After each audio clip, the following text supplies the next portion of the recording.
Thank you, Deputy Speaker, for granting me the call. It is my life's greatest privilege to rise as a member for Monash and an honour to address the House on behalf of my community. I am the 1,246th Australian elected to this place since Federation. My dad, Ken Aldred, was the 660th. It is 50 years since my dad first rose to speak in this place in the old Parliament. It is nearly a decade since his passing, which remains my deepest trauma and my longest grief. I know he wouldn't have missed today for quids. My dad's views on the world could be complicated. His love for me was not. While people are sometimes quick to associate my interest in politics with following in my dad's footsteps, they forget to acknowledge my mum's influence too. My mum, Margie, is a former teacher who ran a number of small businesses over the years, and I would be lucky to count myself as inheriting a fraction of her empathy and charm. Speaker, I am the second member for Monash elected to this place. I acknowledge my predecessor, Russell Broadbent, and his wife, Bronwyn, for their service over 2.5 decades to the people of Coronella, Macmillan and Monash.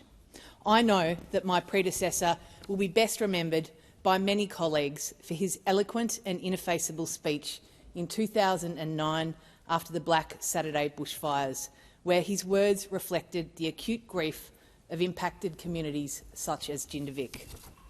While we spent the last 2 years as opponents, the fact is we were good friends for 20, and it was a privilege to support him over that time.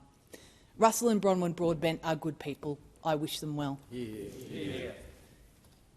Deputy Speaker, I know that I am visiting this place by the grace and goodwill of the people of Monash. Monash is part of the Great Gippsland region, where Australia's richest soil meets sea adjoining the world's best beaches. In Monash, it's calloused hands and boots, not suits, that build national progress brick by brick. From dredge to boiler room, paddock to milking shed, harvester to timber yard, workshop to shopfront, I honour these great Australians. Our national success rides on their shoulders. Speaker, we are Gippslanders. We are farmers, veterans, tradies and teachers. We are Dorothy McKellar's thirsty paddocks and sweeping plains of rugged mountain ranges. We are her droughts and flooding rains. People in Monash give back, put in and help out. They look you in the face when you walk down the street, whether you're a friend or a stranger. We don't ask for special treatment, just a fair go, reward for effort and a better tomorrow for the next generation. Monash is a big electorate. You need to know every blade of grass. The agricultural shows, community halls, the RSLs, footy teams and netball clubs, the Rotary and Lions clubs, the Chambers of Commerce, the men's sheds and the CWA to the CFA. The spirit of volunteerism was born in Australian regions and we couldn't survive without it. Yeah. Mr Speaker, I am proud to come from a region that grows, makes and manufactures things. Victoria succeeds when our region thrives. Families and businesses depend on us to turn on the lights, run water through their taps and put food on the table. Our local resources fuel national economies. There are many people in the Monash electorate who have taken me under their wing or at least made time to teach me a thing or two. One of those people is Auntie Cheryl Drayton, a Kurnai elder from Druin. A dairy farmer for many years, Auntie Cheryl is a practical person who likes to get to the point. A cuppa with Auntie Cheryl over the years on the topics we've canvassed has been more valuable than any conference or classroom. She is deeply committed to closing the education and employment gap for her community in Monash, and I commit myself to doing everything I possibly can to support her from this place and back home. Yeah. Monash is named after someone who, in my view, is Australia's greatest ever citizen, General Sir John Monash. Yeah. Monash was, as Roland Perry's brilliant book says, the outsider who won a war. He was the first person in 200 years to be knighted on the battlefield by a British monarch. Back home, Australia owes him several debts of gratitude. As inaugural chair of the State Electricity Commission in the Latrobe Valley, Monash helped set up Victoria as a manufacturing powerhouse, thanks to the cheap and reliable electricity of those once 4, now 3 power stations. I honour the contribution of all Latrobe Valley Power Station workers and their families to our great state of Victoria. Yeah. John Monash was a Jewish man. I made time last year to visit the synagogue he was president of in St Kilda. The latent anti-Semitism of his time could not dim Monash's achievements, despite early efforts to do so. It is tragically ironic that Monash's beloved city and the state that he gave so much to is in the grips of the oldest hatred of time today. Mr Speaker, this is an offence against Australian values. This is a stain on our good national character. There are not many synagogues in the Monash electorate, as the rabbi at Monash's old shul remarked during my visit, which makes it especially important for regional Australians to stand up and condemn in the strongest terms possible what is happening to our Jewish community right now. I am with you. Mr Speaker, there are many people to thank for my journey here. From the Goodings of Moe to the Wakefields of Nilma North and the Cantwells of Currumborough, I am blessed to have benefited from the love and support of many families across Monash. My campaign team, led by the magnificent Gary Blackwood and brilliant Matt Green, with wonderful support from the Honourable Alan Brown and including Andrew Ronalds, Julie Pike, Tony Wakefield, Cara Carter, Jenny Hammett, Sean Dignam, Jeremy Curtis, Tony, Lisa, Kate, Vicky, Harvey, Ash, Leon, Harry, Marnie, Kim, Elise and all of the Monash Liberal Party supporters, without whom I simply would not be here. Yeah. I acknowledge the support of Philip Davis, Stuart Smith and Ben Zerby too. I thank my friend and state colleague, the member for Narracan, Wayne Farnham, and all of my Victorian Senate colleagues, but especially my patron Senator Jane Hume for her limitless support. I am honoured by presence in the gallery today of my dear friend, the Honourable Judith Troth. Susan Lee visited Monash a number of times during the campaign. Whether it was a food bank, a small business or a dairy farm, she was there. She'd also ring me, "Hi, it's Susan, just checking in."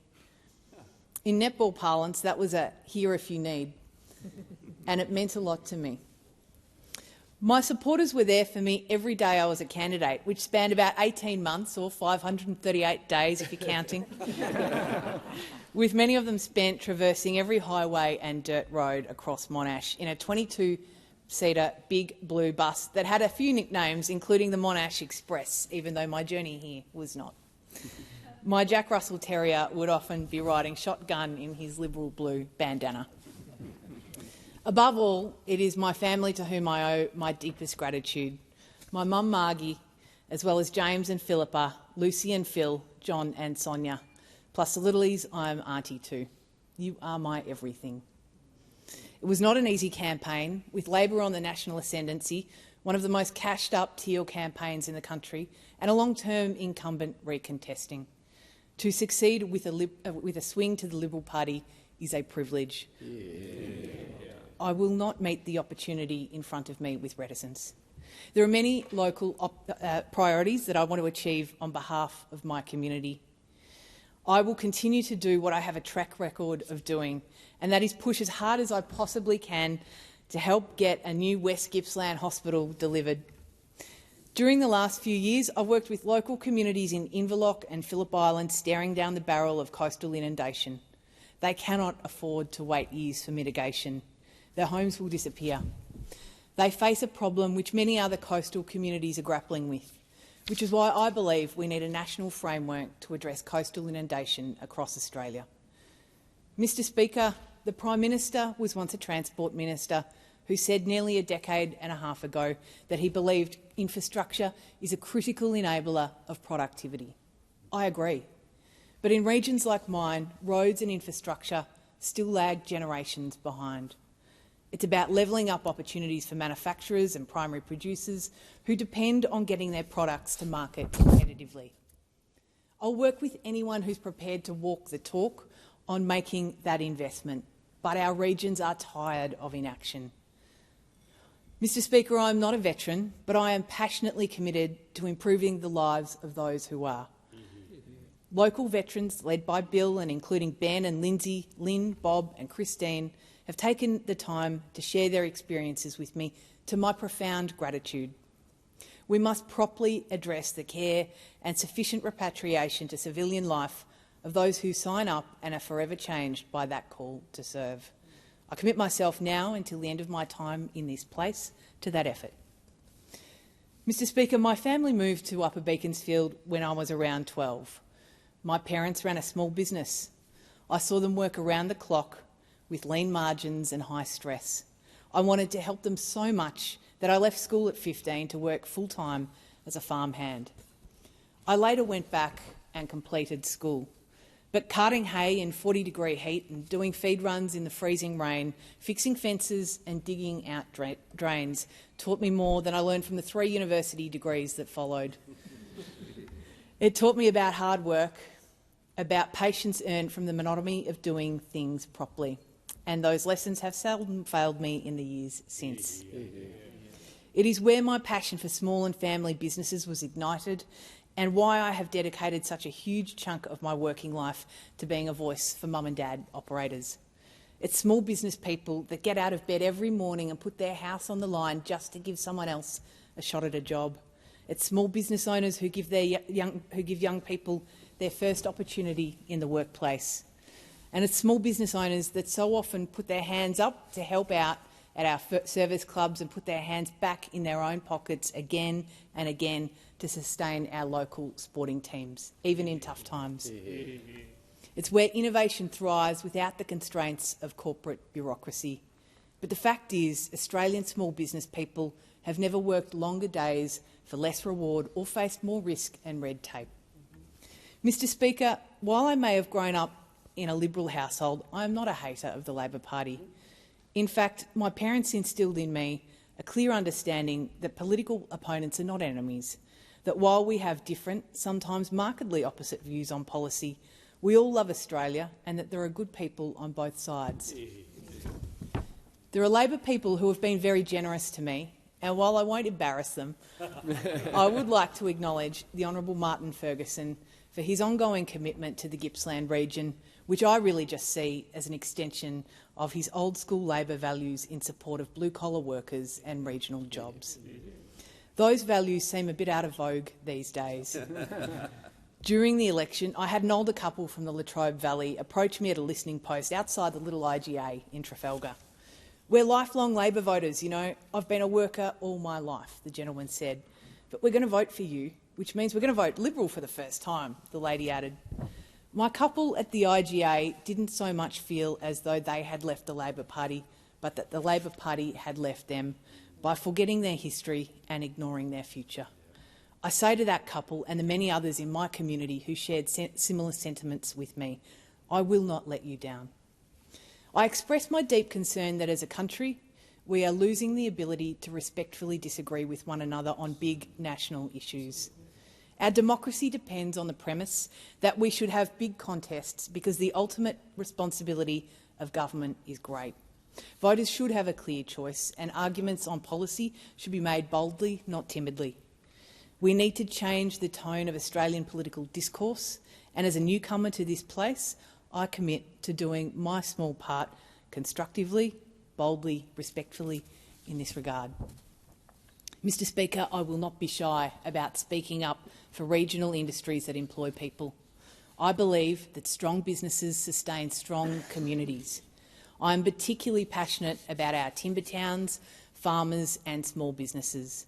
These people take great pride in their craftsmanship, environmental stewardship and community. They do not deserve to have a referendum on their future cast in faraway places immune to the outcome. Mr Speaker, I'm a proud jack of all trades. As a millennial, by the skin of my teeth I might add, I have benefited from the breadth of several careers. As a passionate Gippslander, there are many community organisations I've thrown myself into over the years, from local hospital and community aged care boards, plus organisations like Lifeline, Gippsland, tertiary education boards, chairing the Gippsland United Basketball League. I've seen the transformational impact of what community volunteers mean to regional Australia. I've gleaned many insights from the brilliance of others I've had the privilege of sharing a conversation with. I owe everyone I've worked with in those various roles a huge debt for the generosity of their shared knowledge. One of my greatest honours was as founding CEO of the Committee for Gippsland. Anyone that started something from nothing can relate to the small celebrations of getting a phone line connected or a sign painted. Having been appointed to that role at the age of 27, I'll remain forever grateful to those who took a chance on a young person with a few big ideas but few rungs on the ladder. As one of our greatest Prime Ministers, John Howard, once said, the Liberal Party is a broad church, but I like to think of it as a large family, loud, boisterous, with bold arguments and real contests that those outside the family may not always understand, but they're always for each other when it counts. We are, though, the only party to aspire to represent Australians from all walks of life, every part of society, whether you live in the city or the country, no matter if you're an entrepreneur or an employee, no matter who you love, whether you are newly arrived to our shores, an eighth-generation Australian or part of the oldest continuing culture in the world. The Liberal Party stands for you. I am a Liberal whose instincts will always stretch to the empowerment of the individual. You will find in me someone who will protect your right to worship in the manner your beliefs instruct, just as I will stand for your right to love the person you choose. I believe in the rights of the individual, in free enterprise unencumbered by the temptation of government overreach. My Liberal Party does not prescribe the format of your family or curtail the rights of small business in favour of big corporations. My Liberal Party leads on the economy with a focus on growth and productivity. My Liberal values led me to join the party in Year 12 and volunteer at every election since, because I believe deeply in what we represent, even if the principles by which we seek to govern are not always perfectly enlivened. I do worry, Mr Speaker, that Australia is losing our way. We are off course, we are leaving people behind, and we are on the wrong track. Australia used to be a leader in the OECD on productivity, yet we now lag in the late teens of the top 20. We now have more than half of the Australian public relying on governments for most of their income. There needs to be some tough national conversations ahead. My most recent experience working in the private sector with a focus on technology and cybersecurity provided a modern, clear-eyed view of the world as it is. The pace and scale of technology innovation is accelerating beyond the regional streets of our OECD neighbourhood and across the globe. We will either keep up or we will be left behind. The cost of falling behind has profound ramifications for jobs, primary production, medical advancements, cybersecurity and defence. We live in an uncertain Asia-Pacific region where our security partners like Japan are more important than ever. I am particularly enthusiastic about AUKUS Pillar 2 and the opportunities that presents to Australian SME businesses to contribute their world-class innovation in specialised areas of cyber and technology. Mr Speaker, I recognise that each day I spend in this place is a day closer to when I will leave. I plan to make each day count by advancing the cause for which I am here, a passionate belief in the purpose and potential of the people of Monash. To my electorate, I asked for your trust and confidence. You have given me the opportunity of a lifetime. I will work my heart out for you. Mr Speaker, I thank the House.